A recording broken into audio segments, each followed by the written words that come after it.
नमस्कार, मैं हूं आपके साथ कविता थपलियाल और आप देख रहे हैं स्वदेश आर। स्वदेश आर बुलेटिन की शुरुआत सियासत की उस खबर से जिस पर दिल्ली की राजनीति में तूफान आया हुआ है। दिल्ली शराब घोटाला मामले में मनीष सिसोदिया को दिल्ली कोर्ट से राहत नहीं मिली है। दिल्ली की राउज एवेन्यू कोर्ट ने सिसोदिया को 5 दिनों की सीबीआई रिमांड में भेज दिया है और दिल्ली के डिप्टी सीएम सिसोदिया अब 4 मार्च तक सीबीआई के रिमांड में रहेंगे। सीबीआई ने कोर्ट में दलील दी कि सिसोदिया के कहने पर कमीशन को 5 करोड़ से बढ़ाकर 12 करोड़ रुपए किया गया था और इस मामले में पूछताछ करने के लिए उसे रिमांड की जरूरत है, जिसे कोर्ट ने मान लिया। हालांकि सिसोदिया के वकीलों ने रिमांड में लेने का विरोध करते हुए कहा कि जांच में सहयोग नहीं करने के आरोप में दम नहीं है। चलिए इस मसले पर लेटेस्ट अपडेट क्या है, हमारे सहयोगी ऋषभ प्रताप सिंह हमारे साथ जुड़ गए हैं। ऋषभ, बताएं ताजा अपडेट, इस पूरे मामले में क्या निकलती हुई आ रही है?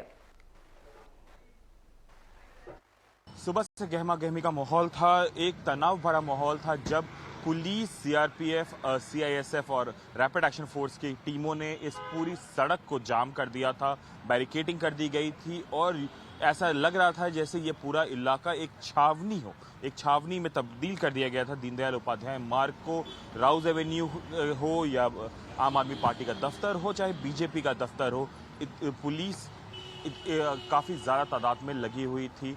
एक वक्त ऐसा आया जब आम आदमी पार्टी के कार्यकर्ताओं ने बैरिकेड को तोड़ करके भारतीय जनता पार्टी की तरफ जाने की कोशिश की, उन्हें पीछे ढकेला गया, हाथापाई भी हुई पुलिस और कार्यकर्ताओं के बीच। फिर चीज़ें सामान्य हो गई और पूरी नज़र राउज एवेन्यू कोर्ट पे चली गई, जहां सीबीआई उप मुख्यमंत्री मनीष सिसोदिया को आबकारी नीति में घोटाले के मामले में पेश करने वाली थी। दोनों तरफ से बहसा बहसी के बाद आखिर में कोर्ट ने माना कि सीबीआई की मांग जायज़ है और 5 दिन की सीबीआई रिमांड दे दी गई है अभी मनीष सिसोदिया को। आम आदमी पार्टी का कहना है कि सीबीआई, कोर्ट सब दबाव में काम कर रहे हैं और इस चीज़ को आम आदमी पार्टी पूरे देश में आगे लेके जाएगी और लोगों से बात करके ये समझाएगी कि कैसे सीबीआई हो, चाहे ईडी हो, चाहे पुलिस हो, उसका दुरुपयोग किया जा रहा है। वहीं बीजेपी का कहना है कि ये न्यायिक प्रक्रिया है, न्याय अपना समय लेगा और सच का सच और झूठ का झूठ हो जाएगा। अब देखना यह है कि 5 दिनों में सीबीआई के हाथ क्या लगता है। क्या मनीष सिसोदिया को ये दिखा पाएगी सीबीआई कि मनीष सिसोदिया इस घोटाले में, कथित घोटाले में संलिप्त थे? क्या ये सच में घोटाला था भी या नहीं? एक्यूज का फंडामेंटल राइट है कि वो चुप रहे। केस अपना साबित करना प्रोसिक्यूशन का काम है, सीबीआई का काम था। सिवाय इस बात के कि वो कोऑपरेट नहीं करे, सीबीआई ने आज एक भी ग्राउंड कोर्ट में नहीं बताया। जैसे कि अखबारों में आप पढ़ रहे हो या मीडिया में चल रहा है कि फाइलें डिलीट कर दी, डिस्ट्रक्शन ऑफ एविडेंस है, ऐसी कोई बात आज सीबीआई ने अपनी आर्गुमेंट्स में और अपनी एप्लीकेशन में नहीं कही। लेकिन सीबीआई लगातार कह रही है कि सबूतों को छुपाने का प्रयास सत्येंद्र जैन की तरफ से जिस तरीके से किया गया था, इसी तरीके से मनीष सिसोदिया की तरफ से भी किया गया। तो ये बात कोर्ट के सामने रखनी चाहिए थी ना, लेकिन जहाँ आज उन्होंने जो रिमांड की एप्लीकेशन दी उसमें बिल्कुल खामोश है, जो आर्गुमेंट्स की उसमें बिल्कुल खामोश है।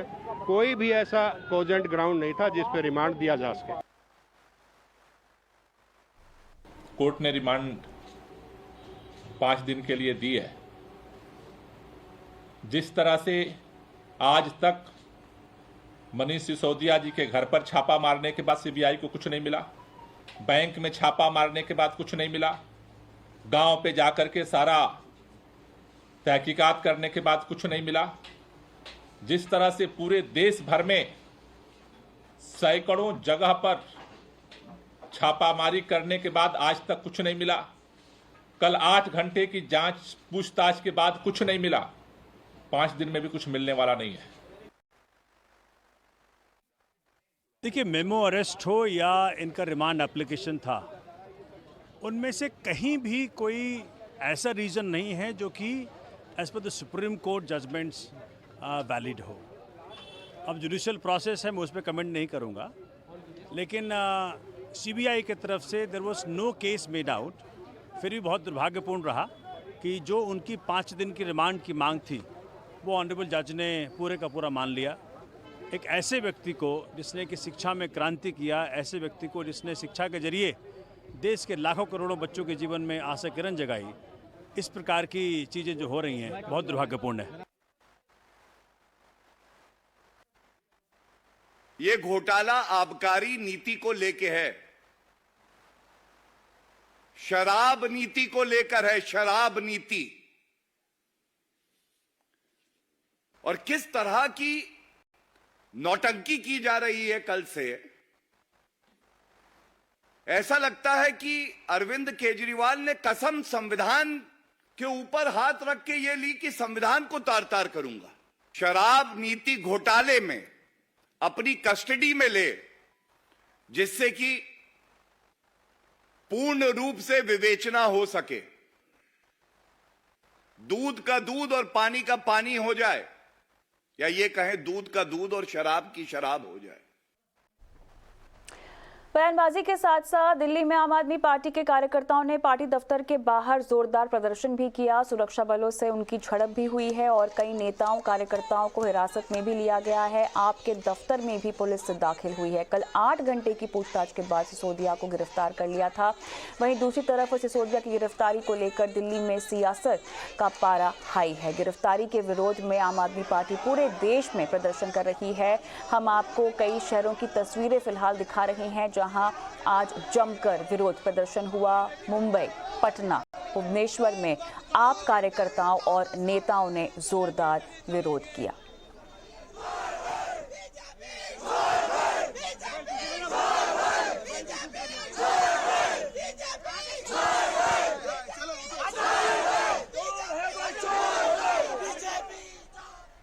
चलिए रुक करेंगे दूसरी बड़ी खबरों की ओर। सिटी गैस डिस्ट्रीब्यूशन कंपनियों के लिए 5% कंप्रेस्ड बायोगैस की ब्लेंडिंग जरूरी होने जा रही है। क्या है ये पूरी खबर, हमारे सहयोगी प्रकाश प्रियदर्शी समझा रहे हैं। देखिए, एनर्जी सेक्टर में आत्मनिर्भर बनने के मकसद के तहत सरकार ने अब नेचुरल गैस में कंप्रेस्ड बायोगैस यानी कि सीबीजी की ब्लेंडिंग की योजना तैयार की है। सूत्र हमें बता रहे हैं कि सिटी गैस डिस्ट्रीब्यूशन नेटवर्क में कंप्रेस्ड बायोगैस यानी कि सीबीजी के इस्तेमाल को आवश्यक बनाया जाएगा और इससे संबंधित तैयारियां जो है वो पेट्रोलियम मंत्रालय ने शुरू कर दी है। पेट्रोलियम मंत्रालय की योजना ये है कि 2025 से सिटी गैस डिस्ट्रीब्यूशन नेटवर्क में सीबीजी का इस्तेमाल जो है वो आवश्यक रूप से किया जाएगा और इससे संबंधित जो कैबिनेट नोट है वो तैयार किया जाएगा। कैबिनेट नोट के जरिए मकसद ये है कि सिटी गैस डिस्ट्रीब्यूशन कंपनीज के लिए ये ऑब्लिगेटरी बना दिया जाए कि वो सीबीजी का इस्तेमाल जो है अपने नेटवर्क में करें। पेट्रोलियम मंत्रालय की योजना ये है कि चरणों में सीबीजी के इस्तेमाल को आवश्यक बनाया जाएगा और 2027 तक 5% के टारगेट को हासिल किया जाएगा। जैसा कि आपको पता है कि सरकार ने बजट में नेचुरल गैस में सीबीजी की ब्लेंडिंग की घोषणा की है और उसी से संबंधित ये तैयारियां की जा रही हैं। इसके अलावा एक और कैबिनेट नोट पर काम चल रहा है जिसका संबंध पाइपलाइन कनेक्टिविटी से है। इसका मतलब ये कि सीबीजी प्लांट से सिटी गैस डिस्ट्रीब्यूशन नेटवर्क को कैसे जोड़ा जाएगा, उसके लिए पाइपलाइन प्रोजेक्ट पर काम किया जा रहा है। इसके लिए सरकार फाइनेंशियल असिस्टेंस भी कंपनी को देगी। जितना कॉस्ट पाइपलाइन कनेक्टिविटी पर आएगा उसका करीब 50% भार जो है सरकार वहन करेगी और बाकी का जो 50% बोझ है वो कंपनियां वहन करेंगी। हालांकि ये जो शेयरिंग है उस पर अभी फाइनल डिसीजन नहीं हुआ है क्योंकि इंडस्ट्री के साथ कंसल्टेशन की प्रक्रिया जो है वो चल रही है। जहां तक सीबीजी प्लांट का सवाल है तो सूत्र हमें बता रहे हैं कि इस साल के आखिर तक करीब 100 प्लांट जो हैं वो फंक्शनल हो जाएंगे और अतिरिक्त 150 प्लांट जो हैं उनके लिए इन प्रिंसिपल अप्रूवल दे दिया जाएगा। और जहां तक सिटी गैस डिस्ट्रीब्यूशन कंपनीज का सवाल है तो ऐसे सीबीजी प्लांट से जो गैस प्रोड्यूस होंगे इसके लिए वो ऑफशोर मार्केट जो है उपलब्ध कराएंगी। चलिए आगे बढ़ते हैं। आपके इंश्योरेंस के प्रीमियम में इस साल और बढ़ोतरी हो सकती है। इंश्योरेंस कंपनियों के मुताबिक इस साल री इंश्योरेंस प्रीमियम में 15% बढ़ोतरी की जा सकती है। क्या है ये पूरी खबर, सहयोगी अनुराग शाह दे रहे हैं। भारत की इंश्योरेंस कंपनियां जो री इंश्योरेंस कॉन्ट्रैक्ट है उनके रिन्यूअल के लिए निगोशिएशन कर रही है। भारत के अंदर जो री इंश्योरेंस कॉन्ट्रैक्ट का रिन्यू होता है वो अप्रैल के महीने में होता है और ग्लोबली जो रिन्यूअल है वो जनवरी के महीने में होता है। और हमने देखा है कि ग्लोबल स्तर पे जो कीमतें हैं उनमें काफ़ी ज़्यादा बढ़ोतरी देखने को मिली है। मल्टी ईयर हाई पे जो है ग्लोबल री इंश्योरेंस प्रीमियम है और उसका असर जो भारत के अंदर री इंश्योरेंस कॉन्ट्रैक्ट जो रिन्यू होने वाले हैं उन पर भी देखने को मिलेगा।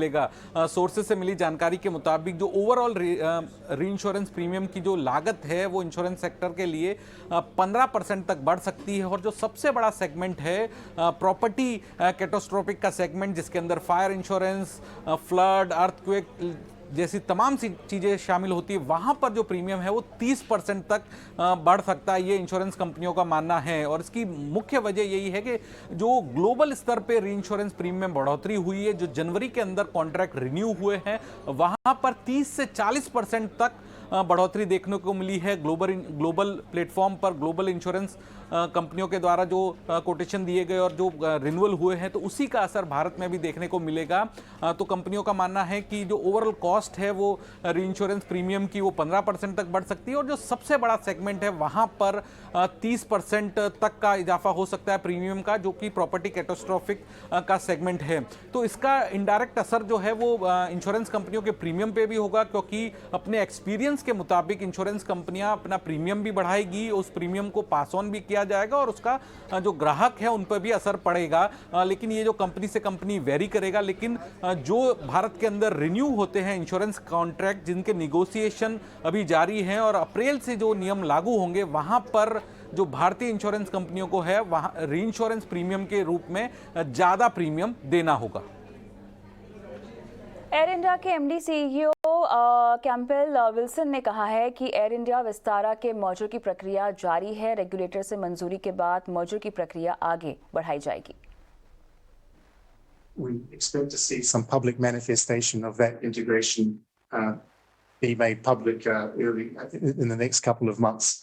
The full integration process is going to take a few more months after that. There are regulatory as well as other hurdles to overcome, but we're very pleased with the progress to date. The other integration clearly that we're pursuing is the one with Vistara. That is subject to regulatory approval as well, but planning work is well underway so that should the integration be approved by the regulator, we can quickly merge the two airlines together and ultimately use Vistara's capabilities and strengths to accelerate and improve the transformation of Air India itself.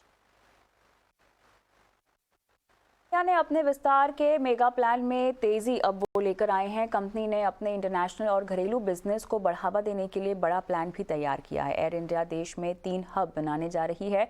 Airlines के बेड़े में इसी साल 6 नए हवाई जहाज शामिल होने जा रहे हैं। एयर इंडिया को लेकर टाटा ग्रुप के आखिर क्या प्लान्स हैं, इस पर तमाम जानकारी हमारे सहयोगी समीर दीक्षित दे रहे हैं। एयर इंडिया का पूरा फोकस बना हुआ है इंटरनेशनल और डोमेस्टिक सेक्टर में एक्सपेंड करने के लिए, और यही वजह है कि हाल ही में एयरलाइन की तरफ से एक बड़ा ऑर्डर, एयरक्राफ्ट ऑर्डर प्लेस किया गया 470 हवाई जहाज का $70 बिलियन का। और अब एयरलाइन मैनेजमेंट की योजना ये है कि देश में वो 3 हब्स स्थापित करेंगे, जिसके जरिए वो इंटरनेशनल सेक्टर की तरफ अपने फुटप्रिंट्स एक्सपेंड करना चाहेगी। नई दिल्ली, मुंबई और इसके साथ ही सदर्न इंडिया में एक अपना हब स्थापित करेगी, जो कि संभवतः हैदराबाद हो सकता है। और इन 3 हब्स के जरिए यूरोपियन सिटी वेस्टर्न कंट्री को डायरेक्ट कनेक्ट करने की योजना है। इसके अलावा एयर इंडिया अपने रिफर्बिशमेंट प्लान पर भी पूरी तरीके से फोकस कर रहा है। एयरलाइन सीईओ कैंपबेल विल्सन ने बताया कि रिफर्बिशमेंट पर एयरलाइन की तरफ से $400 मिलियन खर्च किया जाएगा और जितने भी पुराने एयरक्राफ्ट है उसमें सीटिंग कैपेसिटी से लेकर के सीटिंग का जो पूरा अरेंजमेंट है उसमें बेहतरी करने से लेकर के जो इंफोटेनमेंट है, जो ऑडियो वीडियो एक्सपीरियंस है, उसको इम्प्रूव किया जाएगा। और जो पहला रिफर्बिश्ड एयरक्राफ्ट है वो साल 2024 के मध्य तक एयरलाइन के बेड़े में शामिल होने की उम्मीद जताई जा रही है। इसके अलावा ब्रांड न्यू A350 6 हवाई जहाज इसी साल के अंत में एयरलाइन फ्लीट में शामिल होने जा रहे हैं। इन नए एयरक्राफ्ट के साथ में एयरलाइन की कोशिश ये है कि कस्टमर एक्सपीरियंस को इम्प्रूव किया जाए। आईटी एक अहम पहलू है जिस पे एयरलाइन का पूरा फोकस बना हुआ है और आईटी को इम्प्रूव करने के लिए, कस्टमर एक्सपीरियंस को इम्प्रूव करने के लिए $200 मिलियन का खर्च यहाँ पर एयरलाइन की तरफ से किया जा रहा है। विस्तारा एयरलाइन का भविष्य क्या होगा, क्योंकि मर्जर की प्रक्रिया चालू है। जो कैंपबेल विल्सन ने बताया कि विस्तारा एक ब्रांड ग्रुप में इवेंचुअली वो एयर इंडिया के साथ आकर के मिलेगा, लेकिन जो बड़ा लक्ष्य है वो यही है कि देश में 2 एयरलाइन होंगे टाटा ग्रुप के, एक जो लो कॉस्ट आर्म है जिसमें एयर इंडिया एक्सप्रेस और एयर एशिया है, और दूसरा एयर इंडिया और विस्तारा जो कि मर्ज होने के बाद एक फुल सर्विस एयरलाइन हो पाएंगी। तो इसके साथ ही बड़ा दावा यह है कि चूंकि जिस तरीके से ग्रुप एक्सपेंड कर रहा है तो जितने भी एविएशन प्रोफेशनल हैं उनके लिए एक बड़ी संभावनाएं, अपॉर्चुनिटी एयर इंडिया के साथ में बनी हुई है कि वो यहाँ पर अपनी ग्रोथ पोटेंशियल देख सकते हैं। और इसको देखते हुए एयरलाइन रिक्रूटमेंट ड्राइव भी मैसिवली उसको आगे बढ़ाती रहेगी।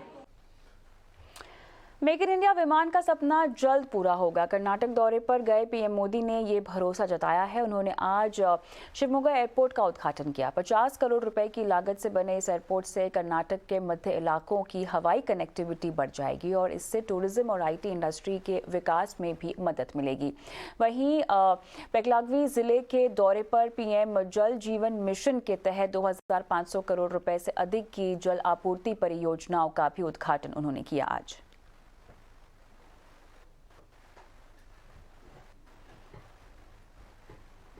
आज भारत के एविएशन मार्केट का डंका पूरी दुनिया में बज रहा है। आने वाले समय में हजारों विमानों की जरूरत भारत में पड़ने वाली है। इन विमानों में काम करने के लिए हजारों युवाओं की जरूरत होगी। अभी हम भले ही ये विमान विदेशों से मंगा रहे हैं, लेकिन वो दिन दूर नहीं जब भारत के नागरिक मेड इन इंडिया पैसेंजर वाले प्लेन में प्रवास करेंगे। देश में विदेशी निवेश बढ़ाने के लिए ईज ऑफ डूइंग बिजनेस की दिशा में अभी और रिफॉर्म की जरूरत है। ये कहना है देश के जाने माने रियल एस्टेट दिग्गज केपी सिंह का। टाइम्स नेटवर्क की ग्रुप एडिटर नाविका कुमार के साथ खास बातचीत में उन्होंने कहा कि मोदी सरकार रिफॉर्म के सही रास्ते पर है, लेकिन अभी और बहुत कुछ करना होगा। उन्होंने कहा कि चीन से बाहर निकल रही कंपनियों को लुभाने के लिए वियतनाम के तर्ज पर टैक्स इंसेंटिव्स देने होंगे। The issue is these are plus points. What is the negative point? Negative point is when you come, our system of governance, ease of governance. Because when you come, for example, imagine a township I explained. Is it possible for any foreigner to come and set a township? Impossible. Because it's such a complicated system that you get tired, you will run away completely. So in industry also, they have to substantially bring reforms to make it easy for a foreign person to do business in India. Lot has changed. Lot has changed from what it was, let's say, 10 years back, 15 years back. But lot has yet to change also. We are on the right track, very right track. Number two, the taxation wise, please understand today, China people, most companies in China are waiting to go out of China. Where are they going today? Vietnam. Vietnam. Why? Have anybody studied Vietnam? For two reasons. Not for the third reason. They're not. But first, they've got very good infrastructure, urban and rural. Very good. Vietnam is a very small country, but infrastructure. But the second thing is, they have given heavy incentives in taxes. So it is, now there is no reason.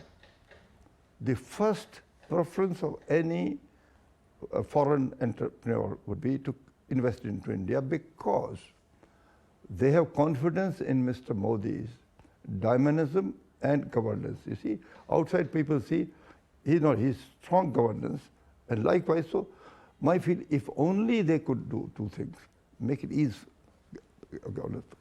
accelerate this pace. And number two, very simple thing today. If I were there, I mean, take the other day, I was listening to Yogi Adityanath in UP, extremely dynamic chief minister. Look at the number of roads have gone through. Look at the quality of roads. So simple what they have to do.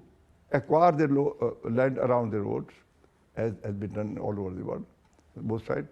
Come, then parcel it out and invite people to come and invest with only one condition. Anybody who brings industry from outside, like for Jaira, give them those tax incentives as are applicable like in Vietnam, better than that. तो होगा उससे क्या? People will come here. So you may forego 10 years of your tax, but after that, but meanwhile, look at the employment you generate, look at the taxes will start flowing in. आगे बढ़ते हैं। Affordable housing की दुनिया में एक अलग पहचान कायम कर चुके सिग्नेचर ग्लोबल हाल ही में अपने मिशन 2023 के तहत गुरुग्राम में 3 नए प्रोजेक्ट्स लॉन्च करने का ऐलान उन्होंने किया है। ये प्रोजेक्ट्स गुरुग्राम के सेक्टर 93 में सिग्नेचर ग्लोबल सिटी 93, सेक्टर 92 में सिग्नेचर ग्लोबल सिटी 92 और सेक्टर 79B में सिग्नेचर ग्लोबल सिटी 79B के नाम से लॉन्च किए हैं। और इन तीनों प्रोजेक्ट्स में सभी बेसिक अमेनिटीज़ का खास ख्याल भी रखा गया है। खास तौर पर इन्हें ग्रीन प्रोजेक्ट्स के तौर पर डेवलप किया जाएगा। सिग्नेचर ग्लोबल ग्रुप 8 साल के अपने सफ़र में अब तक 35 प्रोजेक्ट्स और 2 रिटेल मॉल तैयार कर चुका है। इस नए प्रोजेक्ट के लॉन्च करने के मौके पर सिग्नेचर ग्लोबल के फाउंडर चेयरमैन प्रदीप कुमार अग्रवाल ने कहा कि उनके ग्रुप के इरादा देश के मिडिल क्लास को अच्छी क्वालिटी के घर अफोर्डेबल कीमत पर मुहैया कराना है। नेचर ग्लोबल मिशन 2023 के अंतर्गत आज अपने 3 प्रोजेक्ट लॉन्च करने जा रहा है। जैसा कि आप जानते हैं, सिग्नेचर ग्लोबल का मिशन है हर परिवार को एक घर देना, और कैसे जो मिडिल क्लास है उसको उसका घर दिया जाए, जो सैलरीड क्लास लोग हैं उनको कैसे बेहतरीन सुविधाओं के साथ घर दिया जाए। सिग्नेचर ग्लोबल की एक पहल है। आज जो हम प्रोजेक्ट लॉन्च कर रहे हैं उसमें एक प्रोजेक्ट सेक्टर 93 में सिग्नेचर ग्लोबल सिटी सेक्टर 93 के नाम से हम उसे लॉन्च कर रहे हैं। बहुत बेहतरीन लोकेशन है। दूसरा प्रोजेक्ट सेक्टर 92 में सिग्नेचर ग्लोबल सिटी 92 के नाम से लॉन्च कर रहे हैं। चलिए इसी के साथ इस बुलेटिन में इतना ही। दीजिए इजाजत। नमस्कार।